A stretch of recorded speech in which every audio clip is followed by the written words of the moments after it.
To St James's Park. Keith Downey is there for us. Keith, here we go again. You, me, Alexander Isak. What's the latest?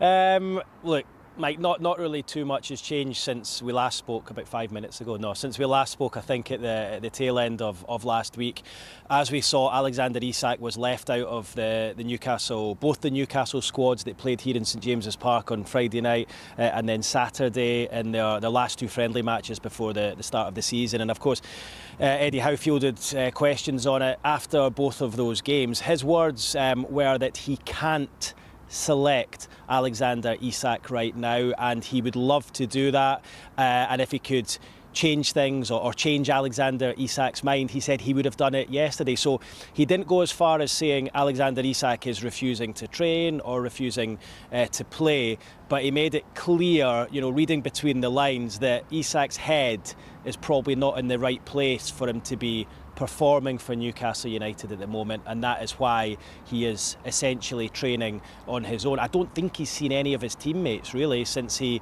returned from his self-imposed training visit over to Real Sociedad, when of course he went out there for a week on his own.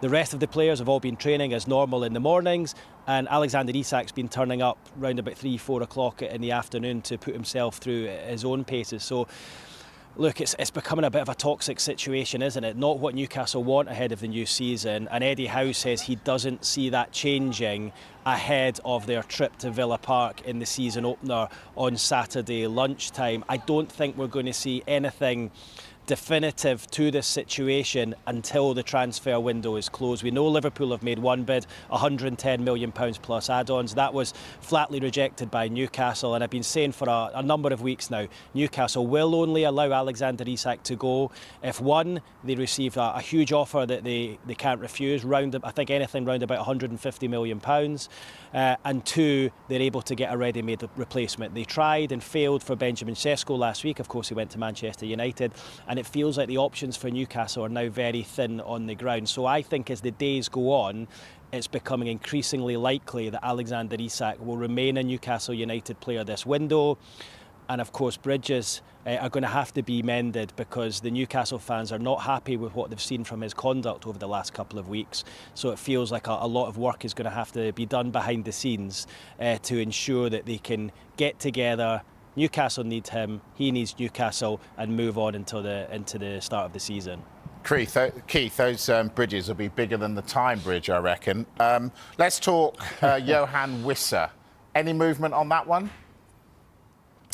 Yeah, well, look, Mike, this is becoming a bit of a saga as well. Newcastle desperate to bring him in. He's desperate to come here to Newcastle. Of course, as we know, he's not been involved with Brentford in their last couple of pre-season friendlies or really in training either. We're told that Brentford want to bring in a replacement first before allowing him to leave. Not dissimilar, really, from the Alexander Isak situation here. But again, this one has dragged on for a couple of weeks too. I think if Newcastle had their way, they would like to have him in before the match against Aston Villa on Saturday. Look, there still is a chance of that, but it's a domino effect, isn't it? Because they are waiting on Brentford bringing someone else in themselves, and of course they then need to agree a fee with Brentford. But it's been a protracted one, that one. But I still do expect him to sign for Newcastle. It's just not been quite as simple as many would have hoped. OK, and what about at the other end of the pitch, in defence? One in, one out, is that the situation? Well, definitely one in the shape of Malik Chow. He arrived late last night into the northeast to undergo his medical today. That's after Newcastle struck a deal with AC Milan at the weekend. They've been scouting this player for a number of years. They've been to watch him live 8 times, and Andy Howe, who's led negotiations in this, has actually been over to Italy to meet AC Milan twice throughout the summer. So it looks like they've managed to land their man in a deal round about £35 million. So that's the central defender they've been looking for a long time. You asked me about one out. I think you're alluding there to Kieran Trippier. I'm not saying that he's going to leave, but my information is that AS Monaco are interested in the Newcastle right back and are hoping to explore a deal. Now, I don't think Newcastle will want to lose Kieran Trippier. He's a vital cog within the club. You know, he's one of the go-to players for Eddie Howe in terms of his leadership behind the scenes. And of course, remember, he was the first signing after the takeover, the PIF takeover back in October 2021, and he's helped attract a number of players to the squad. So Newcastle will not want to lose him because they're a little bit light at the back at the moment, but some definite interest there from AS Monaco in his services. Remember, he's only got 1 year left on his Newcastle United contract. All right, let's talk Alexander Isak. We have to do that. Less than 3 weeks now until the close of the window. So what's your reading of the situation? Look, I think the longer this goes on, the longer there is stalemate, so to speak, the more likelihood there is of Alexander Isak playing for Newcastle this season. Look, Liverpool came in for him 10 days ago, didn't they, with that bid of £110 million plus add-ons. It feels like it's been a long 10 days since then. Now, of course, as we know, Newcastle tried to line up a replacement for him. They thought Benjamin Sesko was that man. Instead, of course, he opted for Manchester United at the last moment, and it left Newcastle high and dry. I feel their options now, between now and the end of the transfer window, are getting less and less. And I think there's a huge question mark hanging over the Isak deal, because Newcastle will not allow the Swedish striker to leave and join Liverpool if they don't have a ready-made replacement lined up. As I say, the options are fairly thin on the ground, and as the days tick on, I would say it's increasingly likely that he will be a Newcastle player this season. Certainly for the first part of the season anyway. We'll wait and see what happens in January. But of course, with that, there's going to have to be a lot of work behind the scenes.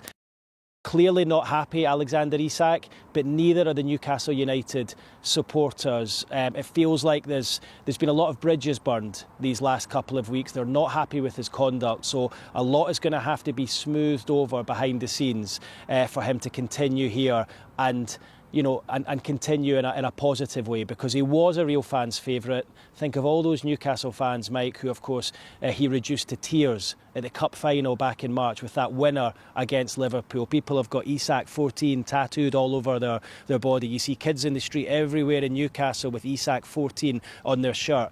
And I think for them, they just feel really let down by his conduct these last couple of weeks. So Eddie Howe's going to have to do his best man management skills with not just the player, but with the supporters as well, to ensure that they can move on from this. But look, there is still 3 weeks left. I wouldn't be surprised if Liverpool came in with another bid.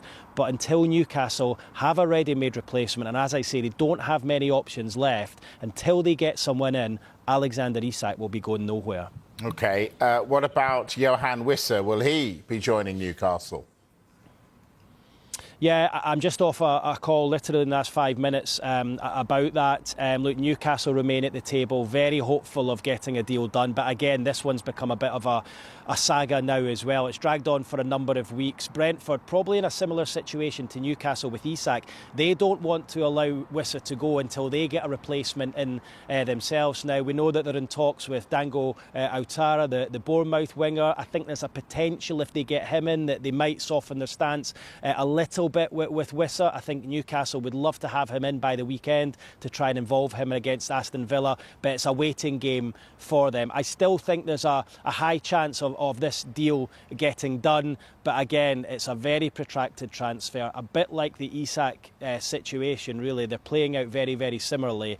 And look, Newcastle have been patient. It looks like they're going to have to still be a little bit more patient if they're to bring in Wissa. But remember, even if Wissa does arrive, that has no effect on the Alexander Isak situation. Wissa is the replacement for Callum Wilson, and if Isak was to leave, they would still need to bring in another replacement to allow Isak to go. So I've seen a few people saying, oh, you get Wissa and that means that Isak will be allowed to leave. That's not the case. The two are completely unrelated. Indeed. What about Kieran Trippier? Is he leaving?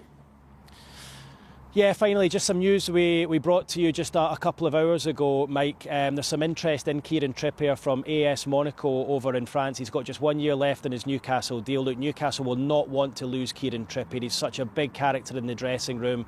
He's one of the leadership group. He was the first signing who came in after the takeover back in 2021. So Newcastle know how much he brings to the party behind the scenes. They know how important he is to the club. But I think the interest is genuine from AS Monaco, and they are exploring a deal. There's not been any contact with Newcastle officially yet, but they are considering making an approach for the England international fullback. Keith, for the moment, thank you. We'll be back to you in a little while.